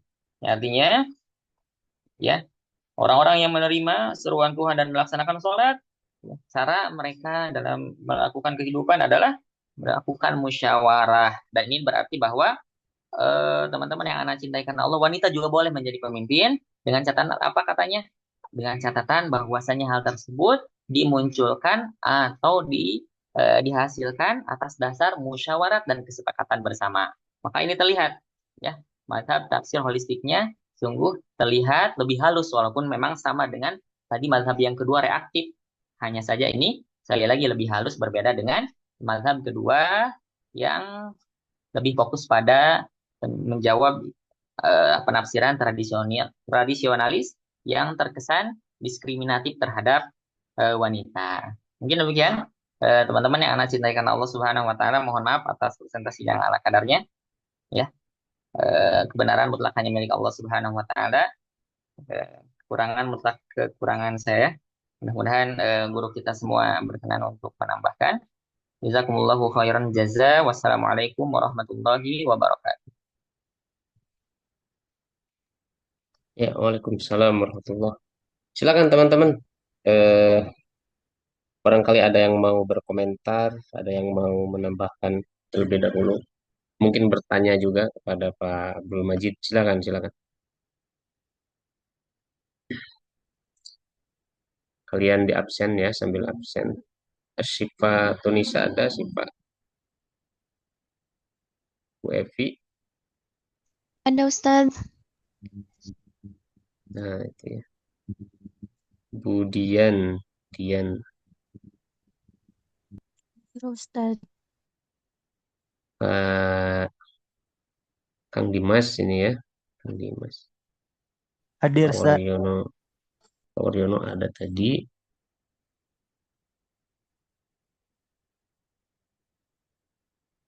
Mais Surawati ya, Pak Tateng, Pak Abdul Hadir, Ustaz. ya, ya, Pak Abdul Gani. Hadir, Ustaz. Silakan teman-teman, barangkali ada yang mau dikomentari atau bertanya tentang tokoh ya. Jadi sengaja saya itu pilih Ibu Aminah Wadud biar nanti triggernya itu karena beliau itu eh, banyak yang kritik. Nah, itu yang bagusnya. Beliau itu banyak yang kritik karena terkenal jadi banyak sekali yang kritik ya.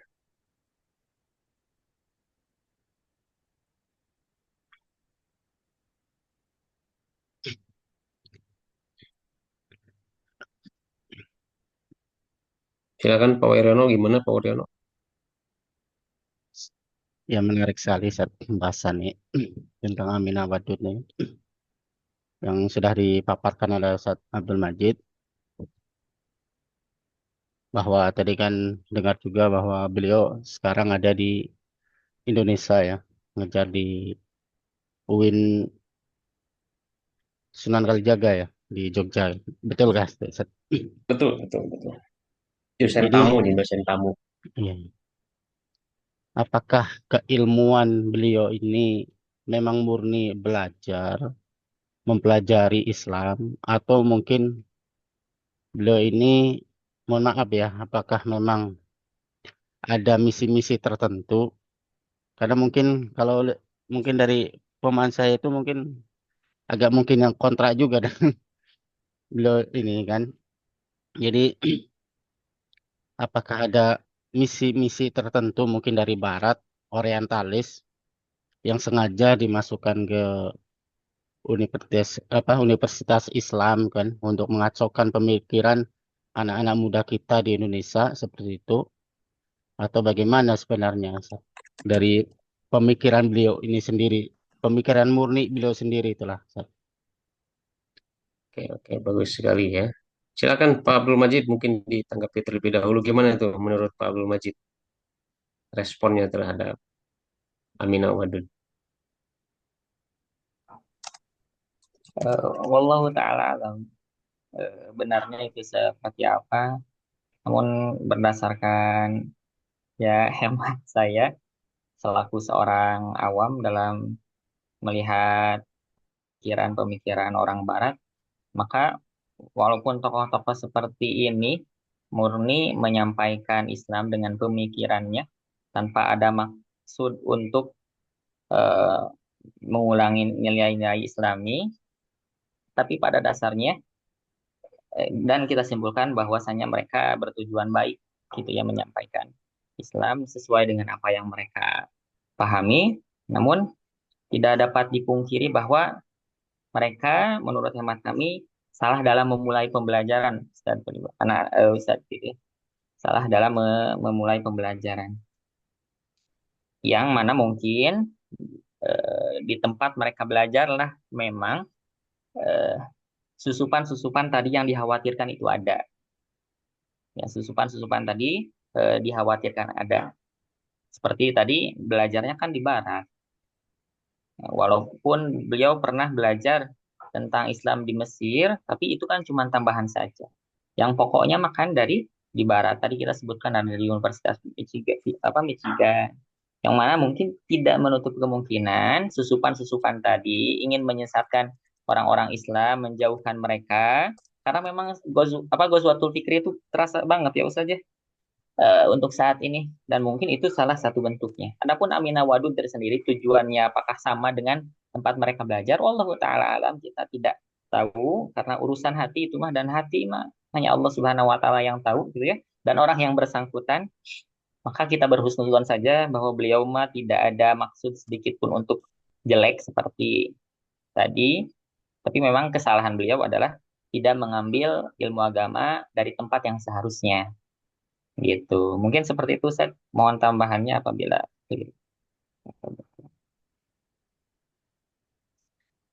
Oke, oke, oke. Eh, Gimana Pak Waryono?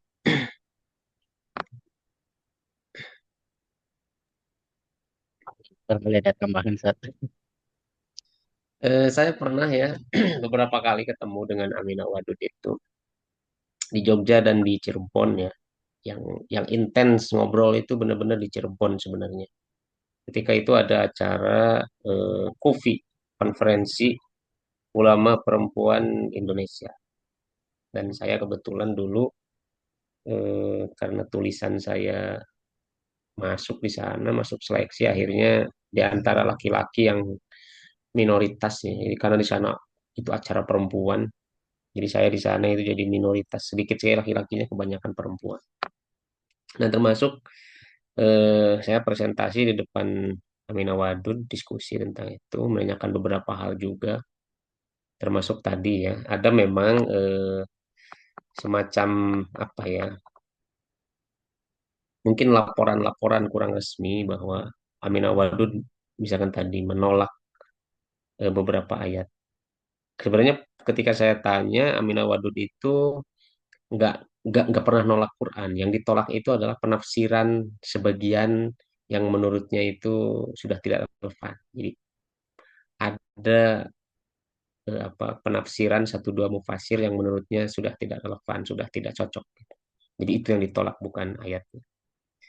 Nah terkait tadi pertanyaan Pak Waryono, bagaimana Aminah Wadud? Mungkin di Indonesia ini beragam ya responnya di Indonesia karena kita sudah terbiasa dengan bahwa Islam itu adalah harus dan wajib berasal dari Arab gitu. Tapi bayangkan bagi masyarakat Amerika, siapa lagi di sana? Ulama perempuan.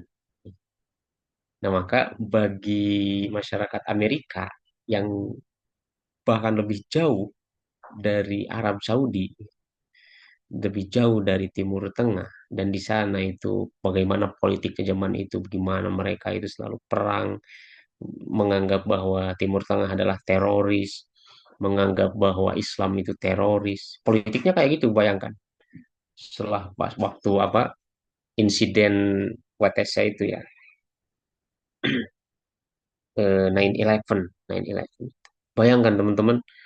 Jadi Aminah Wadud bercerita gitu ya, satu waktu, kenapa, ini gini, ya, Aminah Wadud ingin menjelaskan kepada kita dulu itu di kelas, kenapa sih dia itu liberal kayak gitu. Kenapa dia kayak gitu? Pikirannya kenapa kayak gitu? Gitu. Kenapa nggak ngikut Islam versi yang dia pelajari di Mesir?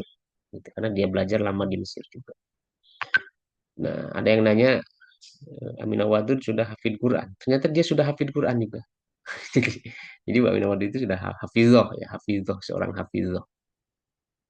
Nah, dia menjelaskan kenapa sih kayak gitu. Jawabannya gitu. Jadi sejak tahun 2000 ketika 9/11 itu bagaimana bencinya orang Amerika terhadap agama Islam. Benci sekali benar-benar. Karena ribuan yang meninggal dan mereka itu ya nggak mau dengar klarifikasi orang Muslim kan mereka. Pokoknya karena pesawat itu nabrak gedung dan ribuan orang meninggal, pokoknya orang Islam adalah teroris. Nah, karena itu kenapa nanti Presiden Bush itu kan ngirimkan tentara ke Saddam Hussein ya untuk membabat habis Usama bin Laden dan lain sebagainya, dan itu konfliknya sampai sekarang nggak berhenti-berhenti merembet ya terus. Kenapa Palestina kayak gitu nggak berhenti-berhenti. Nah, di antara orang yang berani dan mau ngambil resiko itu adalah Aminah Wadud. Jadi orang-orang di sana, kata Aminah Wadud, bahkan yang Muslim di sana, bahkan orang Mesir, di Amerika kala itu banyak yang membuka jilbab karena takut mereka. Karena Islam dipandang teroris, Islam dibenci, bahkan dibully, bahkan ada yang dirampok, ya, dipukul tiba-tiba oleh orang. Nah, banyak orang Muslim yang dari Mesir, yang dari Timur Tengah, apalagi dari Indonesia, kala itu mereka buka jilbab karena takut disangka Muslim. Dalihnya kata Aminah Wadud mereka itu boleh katanya kan kata hadis juga berbohong untuk demi keselamatan. Tapi Aminah Wadud nolak itu. Aminah Wadud enggak. Malah di tahun-tahun itulah Aminah Wadud sebenarnya menjadi imam sholat gitu.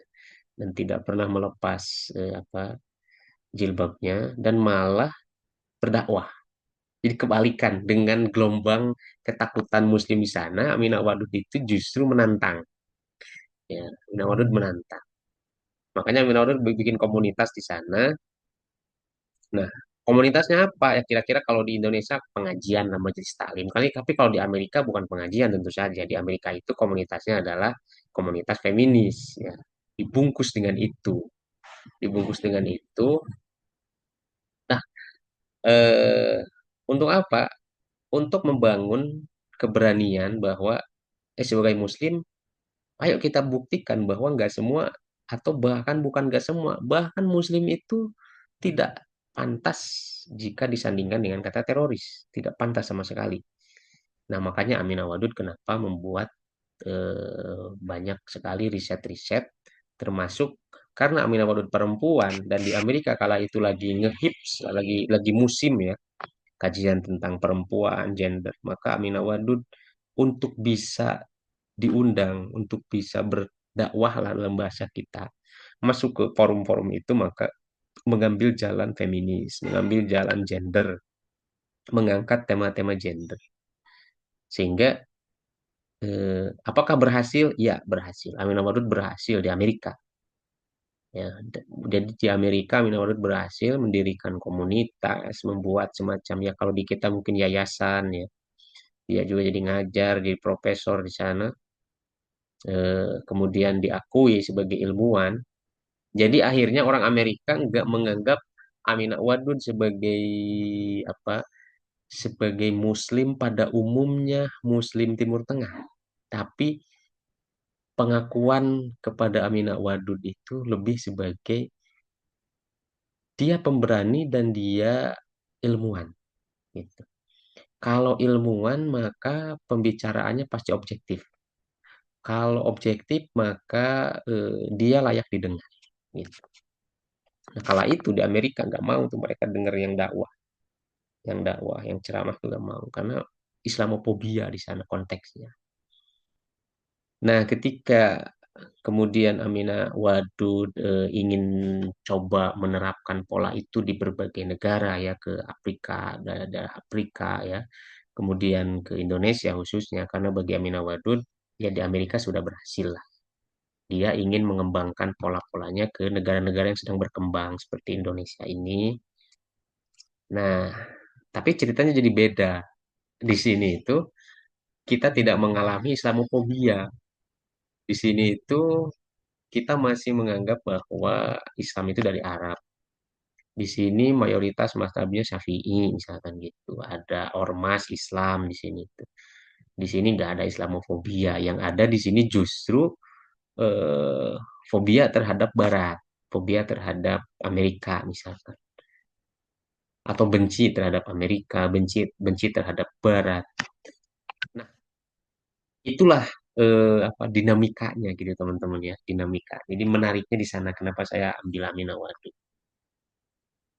Jadi menariknya di sana. Dan meskipun kayak gitu, Amina Wadud tahu di Indonesia itu dia dibenci banyak orang, tapi ya kalau mau enak sebenarnya Amina Wadud pulang ke Amerika, gajinya lebih besar di sana, dia jelas dihormati. Tapi enggak, Amina Wadud merasa kira-kira di sinilah medan jihad saya sekarang. Di Indonesia lah medan jihad saya sekarang. Nah, di sini gajinya kan lebih kecil, jauh sekali. Di sana mungkin mungkin 1:20 katanya. 1:20. Kalau di sini ya bayaran dosen berapa? Kalau di Amerika kan, wah, mewah sekali. Gitu. Jadi bagaimana wadud Indonesia ini lahan dakwahnya. Mungkin bagi sebagian kita, Amina Wadud itu orang liberal. Tapi bagi, ya gitu. Jadi artinya teman-teman ada cara pandang yang saling berkebalikan antara kita ini dalam melihatnya. Dan itu menarik ya Bapak. Itu menarik. Dan di Indonesia juga ada banyak sekali kritiknya, keras-keras terhadap Amina Wadud itu ya. Bukan dari kalangan ulama, kalau dari kalangan ulama ya jangan ditanya. Bahkan dari kalangan akademisi sendiri. Nah, saya juga sekarang diajar sama profesorian. Profesorian ini sama menekuni soal gender, tapi itu berkebalikan sekali dengan Amina Wadud. Kritiknya keras sekali terhadap Amina Wadud. Jadi ceritanya gitu, saya pernah diajar sama Amina Wadud, kemudian sekarang saya belajar dengan Prof. Rian yang itu pemikirannya 180 derajat berkebalikan dengan Amina Wadud. Ini masih banyak, karena masih hidup, jadi masih terus dibicarakan gitu ya. Gitu kira-kira ya Pak Waryono. Eh, saya cuma ingin jelasin konteksnya, cerita. Kenapa sih Amina Wadud kayak gitu? Kira-kira dulu ditanyakan dan jawabannya Amina Wadud kayak gitu dulu di kelas itu. Karena konteks Amerika. Mungkin kalau Amina Wadud lahir di Indonesia, lahir di Jawa, di Jogja, mungkin ya katanya, ya mungkin saya sekarang udah jadi anggota Muhammadiyah, kayak kayak ibu-ibu pengajian yang lain gitu. Cuman karena dulu lahir di sana, konteksnya kayak gitu ya, kena saya jadi gini. Itu kira-kira. Eh, Apalagi kira-kira Pak Waryono, Pak Abdul Majid, cukup atau cukup aja ya? Cukup, Pak. Oke, karena sudah malam, ini saya sekarang harus berangkat ke Jakarta malam ini juga. Hmm. eh Biasa. Mungkin nanti subuh langsung Belajar masuk lagi. kuliah ini ya kayak gitulah, kayak gitu ya. Oke, teman-teman, saya pikir seperti itu ya. Seperti itu. Terima kasih kepada para presentator ya. Pak Muhammad dari sudah keluar, Pak Abdul Ghani, dan terakhir Pak Abdul Majid. Terima kasih. Ya. Eh, Yaitu Robbi zidni ilman warzuqni fahma. Semoga direzekikan kepahaman, Amin, direzekikan amin. ilmu, dan ditambahkan ilmu dan direzekikan kepahaman. Pak Abdul Majid, kenapa kira-kira Allah itu di doa itu ya menggunakan kata zada untuk ilmu dan kefahaman menggunakan kata rezeki? Ada yang tahu gak kenapa kira-kira? Saya belum tahu terus terang. Saya belum baca itu. Saya belum tahu. Kenapa untuk ilmu itu tambahkan? Kenapa untuk kefahaman itu rezeki? Nggak sama-sama nambah. Robbi zidni ilma wa fahma. Kan bisa sebetulnya kayak gitu ya. Jadi atof gitu ya. Atof langsung gitu. Kenapa ada warzukni fahma? Besok, di pertemuan besok, malam besok kita bahas itu ya. Yang Siap, Ustaz. kita coba ulik ya hal-hal sedikit itu. Yang di sini nih yang kuat-kuat bahasa Arabnya. Pak Coba Majid. ya Pak Abdul Majid. Coba nanti kenapa gitu ya di doa itu untuk ilmu itu kok pakai zada, ya zidu, zid tambah. Tapi untuk kepahaman kenapa pakai kata-kata warzuk nih? Nggak sama aja gitu.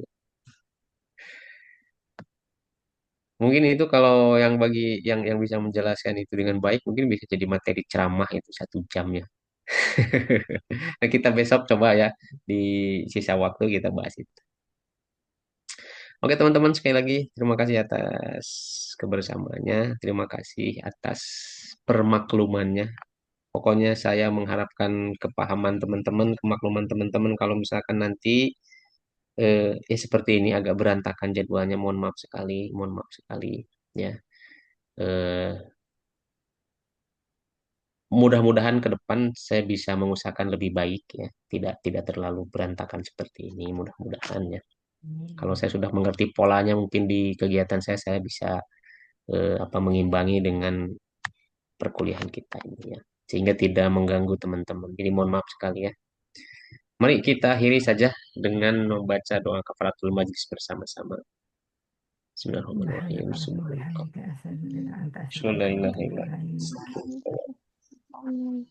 Amin ya Allah ya Rabbal Alamin. Mari semuanya saya izin Makasih live Ustaz. ya. Amin amin ya Allah ya Rabbal Alamin. Assalamualaikum warahmatullahi wabarakatuh. Waalaikumsalam Waalaikumsalam warahmatullahi wabarakatuh. warahmatullahi wabarakatuh.